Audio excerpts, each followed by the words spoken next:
వెంబడించి, ఓకే ప్రభా అని వెంబడించేశాడు. కానీ మీకు తెలుసా ఒక విషయం? మత్తయి సుంకపు పన్ను గుత్తదారుడు. సీమోన్ పేతురు ఎవరు? చేపలు పట్టేవాడు. ఇస్కరియోతు యూదా ఎవరో తెలుసా? ఇస్కరియోతు యూదా ఎవరో తెలుసా? ఒక సంపన్న కుటుంబం నుంచి వచ్చిన బిడ్డ. తర్వాత తద్దై ఒక ఆర్కిటెక్చర్. ఇలా డిఫరెంట్ క్యాడర్స్ నుంచి వచ్చిన వాళ్ళందరినీ ఒకే చోట కలిపితే వాళ్ళందరూ ఒకే మాట ఒకే బాట మీద ఉన్నారనుకున్నారా?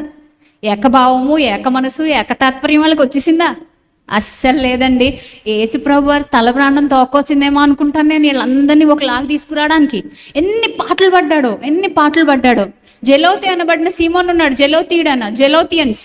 ఇశ్రాయేలీల మీద, రోమీయుల మీద యాంటీగా వాళ్ళు వచ్చేసే తీవ్రవాదులు. మనల్ని రోమా గవర్నమెంట్ నలిపేస్తుంది, అణగదొక్కేస్తుంది, వీళ్ళని మనం చంపేసి తీరాలి అనుకునే ఒక తీవ్రవాదుల గుంపు నుంచి వచ్చాడు జెలోతీయుడు. ఆయన్ని కూడా సెలెక్ట్ చేసుకున్నాడు యేసుక్రీస్తు. అందుకే వీళ్ళందరితో తిరుగుతున్నాడని చెప్పేసి యేసుక్రీస్తుకి ఏం లేదు, మంచి పేరు లేదు. కానీ అదే యేసయ్య యోహాను సువార్త 15వ అధ్యాయానికి వచ్చేసరికి ఏమంటున్నాడంటే, రండి నాతో స్నేహం చేయండి, నేను మీకు గురువుగా ఉంటాను, మీ నెత్తి మీద ఎప్పుడు నేను కాళ్ళు పెట్టి ఉంచుతాను అనట్లే. ఏమంటున్నాడు? నా ఆజ్ఞలను మీరు గైకొనిన ఎడల, వాటిని మీరు ప్రేమించిన ఎడల మీరు నాకు స్నేహితులైందరు. కమ్ లెట్స్ బీ ఫ్రెండ్స్ అని చెప్పడం చాలా ఈజీ. నాతో ఫ్రెండ్షిప్ చేయండి అని చెప్పడానికి ఎంత కష్టపడాలండి? ఎంత కష్టపడాలి చెప్పండి?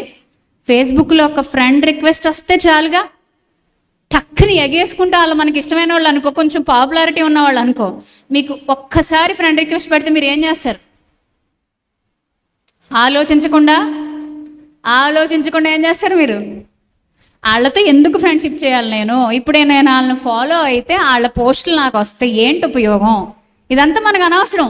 వాళ్ళకి పేరుంది, ఆ బ్లూటిక్ ఏదో వచ్చింది, నేను కూడా ఫాలో అయిపోవాలంతే. ఇది మనుషులను సంతోష పెట్టడానికి ప్రయత్నపడే వాళ్ళ సైకాలజీ. కానీ ఇక్కడ ప్రభు అంటున్నారు, రండి నాతో స్నేహం చేయండి అని చెప్పి పిలుస్తున్నారు. సరే, స్నేహం చేయండి అని చెప్పి పిలిచినప్పుడు నిజమైన స్నేహితుడు మాదిరి చూపించాలి కదా. ఇందాక మనం ఒక మాట చూసుకున్నాం, సామెతలు 18:24 వచనంలో. నిజమైన స్నేహితుడు ఏం చేస్తాడట?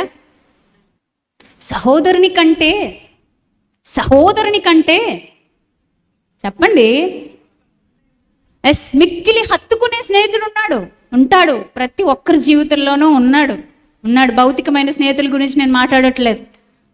ఒకవేళ ఉండొచ్చు, కానీ వాళ్ళు ఎక్కడో చోట మనకి వాళ్ళకి మధ్య ఎక్కడో చోట దూరం పెరిగిందనో, లేదంటే ఎక్కడో చోట అభిప్రాయం